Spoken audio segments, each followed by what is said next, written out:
Louis Kane, and sitting next to me, sitting to my left, people don't realize how big of a deal this is. First of all, he's the guy who gave us "Hike Up Your Skirt" a little more and show the world to me. Oh, did he say that? Probably the greatest lyrics ever written in any song ever done. Dave Matthews, ladies and gentlemen. There's only... You don't do really these. Like you don't. Did you? Did I really or was say somebody in that? the band? I didn't say that. Somebody else said that. Yeah, somebody should take credit. It should be you. Yeah. What were you thinking when you wrote that? Pretty obvious. Yeah. What was going through my mind? I think that was an afterthought, though. The rest of the song was, I think, I came with forethought, and then that little throwaway line. I think it may even have been a decision of Steve Lillywhite to leave that in. You know. Mm-hmm. Was that something you thought about when you were 10 and you stayed home all day from school to masturbate? Is that what you were thinking? Were you masturbating when you were 10? Well, isn't that what you said in the Details article? I think is what it was. Oh, Details. Don't believe anything you read in Details. Right. That's an announcement. You said it, quote unquote. Yeah, but I had 35 cups of coffee, and I was talking to somebody who didn't give a damn about what I did. He just wanted to get the dirt. So I gave him all the dirt he wanted. I gave him more. I hope it was obvious to people that that I was just giving him filth just so he could. It struck me as weird because I'm thinking, I've never stayed home from school and masturbated all day. So that did strike me as like, this Dave Matthews is a weird guy. I mean, whether or not it's true, it was for Details that I was speaking for them because it's not a terribly serious magazine. It's not my favorite. I don't really pay much attention to what Details says. Nor should you. Is that your South African accent? No, I don't think. What's that sound like? That's where you're from. Yeah, but I don't really have a South African accent. I have. You never did? No, a little bit of one. How does it sound though? I've never heard one. Don't you know when you're bring it out of the woodwork? But wait, when you're if you go to a foreign country or if you could speak another language, do you know? Well, imagine you were Swedish, okay? All right, and then you came to America, and then met someone and you said, "I'm Swedish," and then they go, "Oh, you are? Say something in Swedish." Yeah. Say it in Swedish. Say something, and then they go, "What? Say what? Say something in Swedish. Say it. Can you say something in Swedish?" It's like, okay, they could just go, in Swedish they could say, or in a South African accent they could say, "I really hate it when people tell you to do something," and then you do it, so that would be. Well, I appreciate you doing it even though you hated it. I don't mind. That was a pleasure. I like it. That's probably why you don't do look, interviews. There's a breast on top. Where? I'm abreast of things. Grab him that breast, will you? Look, it's a bell. It's not a bell. It's a bell. Push the nipple. It's a bell. See, I believe you. I don't need the breast. I don't need the breast. You can keep the breast. There it is. See. Yeah. Just odd. We'll keep it here just in case we need something to look at. There it is. Besides each other. No, we're enough. You're enough. So, you're enough for me. Did you see this yet? The cover of Spin? Oh, look. Yes, there it is. I just ran down to the newsstand. It's a horrible photograph. You think so? Yeah. What do you look like in that photo? He's on the new cover of Spin magazine. Oh, the guy who... I don't know what I look like. Look at him. I don't want to look at him anymore. Let's look at something else. Let's look at the breast. Now it's time to look at the breast. But congratulations.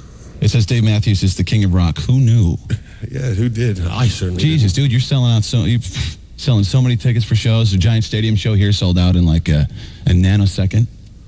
And do you know Which what is like means? A really small amount of time. Yeah, I don't know. Is that a nanosecond is like that's like a really little piece of a second, isn't it? I don't even actually know. I just seen it in print a few times, and I thought, well, that must be a real small amount of time. Is it an actual term? A nanosecond is an actual term, or is it a nanosecond just is like a casual term for something less than a second? I think that's what it is. Yeah.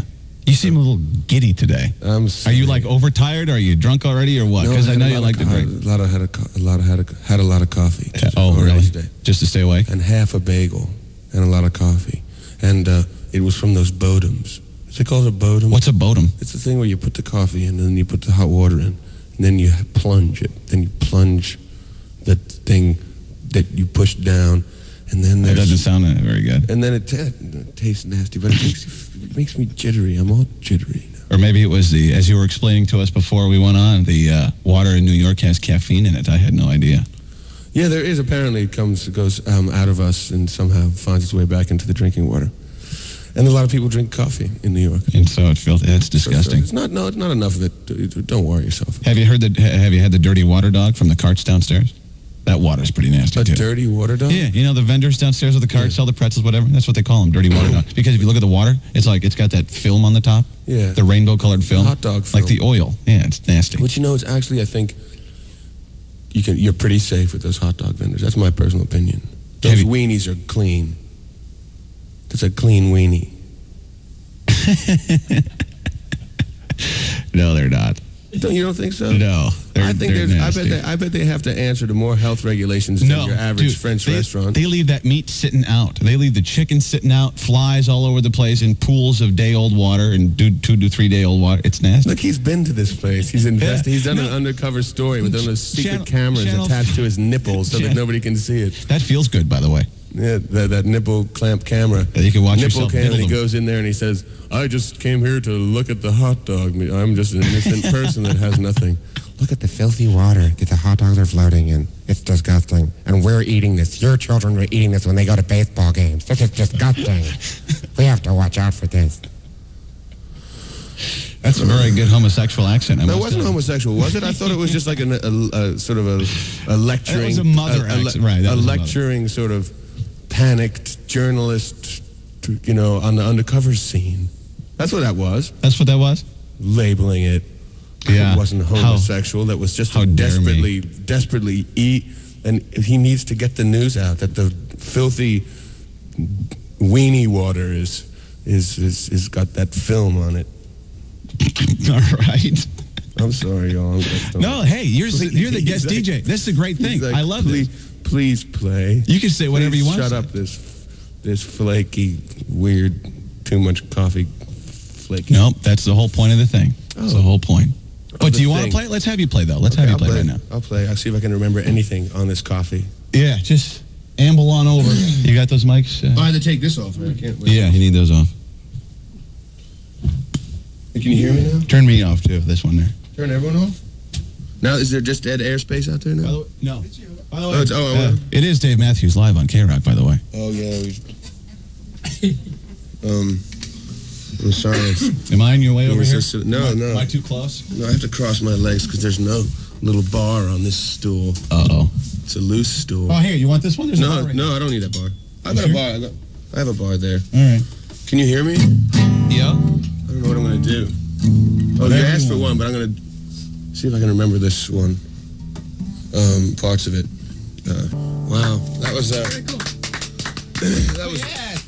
that was made. Yeah, that was nice. I was finding my way along there. I was just. Did you make that up as you went along? Well, it's, just parts of it. I just found myself hanging in the middle of nowhere with nothing to sing. So I sang anything. It worked for me. Thank you. It was nice. Thank you for making me feel more comfortable in this. Well, good, because that's what I'm here for. I really, you don't do a whole lot of these radio things, and you're stuck with me today, and I'm sorry about that. No, don't worry at all.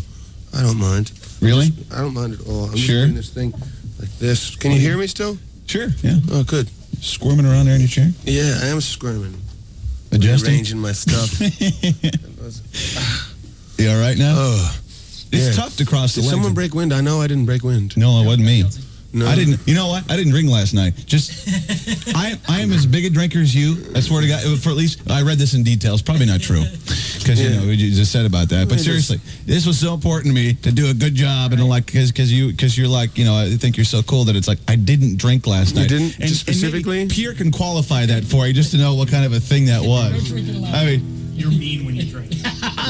I'm mean when I drink? Mean. Is he really one of those? He's a mean drunk. You are a mean drunk. Dude. I came in one morning. I'm a fun drunk. Oh, no. Mean For drunk. a while. Yeah, okay. I was mean to him once because I wanted to go home. And yeah, I don't know. How are you? Are you a mean or are you a fun drunk? No, I think that's it's important. The problem that I face as a drinker is that I try and ease up a little bit, but is that I'm just such a pleasant person when I'm drunk.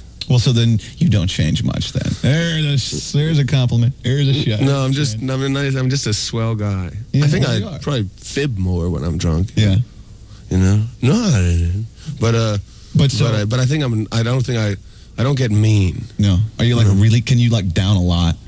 I know the standards are different from here to where you're from, though. Yeah, I don't know if I can. I think I. Okay, like how many shots? Like what's your shot of choice? My shot. Depends on Like Jaeger? If any. I don't think I like Jägermeister sometimes. Yeah. It makes you a little wacky. It's Yeah. got that wacky drunk to it. It can make a mean drunk really mean. That's true. Yeah, but Jaeger. Jaeger with beer is a nice combination. It is nice. Yeah. I like Jägermeister. It'd be Also- easier to find an alcohol that I don't like. I think no, like a warm glass of gin would be something I'd choose. Really? Not I wouldn't like that. Oh, I wouldn't either. I thought you were see, gonna say- there's one. A warm glass of gin is something a warm liquor, anything Yeah. is like, just spit that right back out. No, but a warm vodka is not, not warm, but room temperature vodka, that's okay, right? Room temperature tequilas is all right. Yeah, you got me. I haven't even tasted half of these. But Yeah. warm gin is not, that would be unpleasant, right? It's not. Yeah, That's not. yeah. No, that would be very It unpleasant. would make you a sad person. Sad person. Let's take a break.